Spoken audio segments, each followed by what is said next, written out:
Hey everyone, finished watching the first episode of Los Luchadores, Chihuahua. In Union City, a young wrestler is having a hard time against his opponents. His partner insists he tag him in, but the young man, Turbine, is sure he can beat them. Eventually, Turbine is thrown into his corner. A device begins to beep in his pocket. He tells his partner Lobo it's an equalizer. Lobo and their coach take it away and tell him he shouldn't cheat. Okay, so I guess the device allows him to cheat? What is it? They act like I should just know what this is. Turbine finally tags Lobo in. With apparently little effort, he takes out both opponents. A scientist holding a chihuahua mysteriously vanishes from the watching crowd. After the match, kids surround Lobo and Turbine for autographs. One kid asks if Lobo ever takes off his mask, and he responds no. A luchador's mask is like a reflection of his soul. Suddenly, they're called away. They meet with a man who informs them of the scientist who disappeared, Dr. Mueller. The primary suspect is a man named Douglas Slade, a former associate of the scientist. They had a fight, and Slade suffered burns to his legs from a chemical spill. He was in prison until a week ago. We see it was indeed Slade who kidnapped Dr. Mueller. His plan is to utilize cheetah DNA to restore his legs with himself as the test subject. Not sure why he doesn't test it on Mueller first. What was the point of kidnapping him? To tell him to press buttons? The process works. Slade's legs work, but he's now taken on other traits of a cheetah. Lobo and Turbine, meanwhile, are in stealth outfits sneaking into the lab. Their stealth plan doesn't work out as they immediately set off an alarm and are recognized. Slade escapes and is gradually mutating from the animal DNA. So yeah, it turns out he didn't just inject himself with cheetah DNA, he injected himself with other stuff too. None of it went to Mueller. I really don't know why he bothered kidnapping him. The next day, Lobo and Turbine train in a ring with a female luchador, Maria. Later, their coach informs Lobo and Turbine that Slade stole more animal DNA. Slade himself sends a message to them. He threatens to hurt scientists he's taken hostage if they continue to pursue him. Lobo agrees to a transfer on Slade's terms. We get a sequence of Lobo and Turbine heading out in their vehicles, and it bears a great resemblance to a similar sequence from Ninja Turtles: The Next Mutation. Probably many of the same crew were involved, as this too was shot in Canada.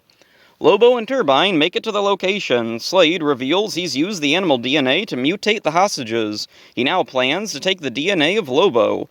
Lobo is strapped into a machine and Turbine is locked in a cell.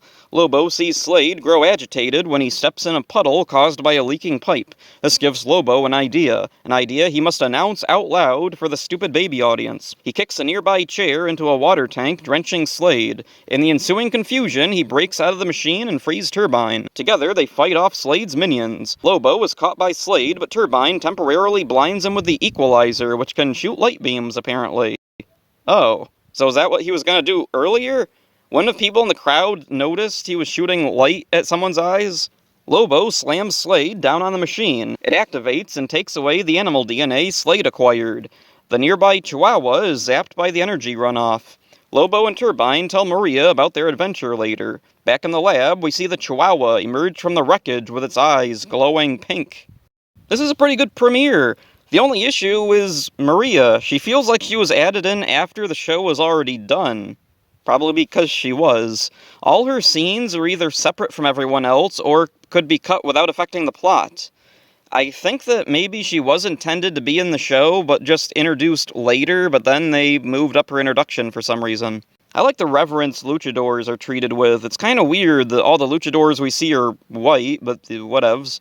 The makeup effects for Slade are pretty good. I wonder if the crew had any experience from Goosebumps.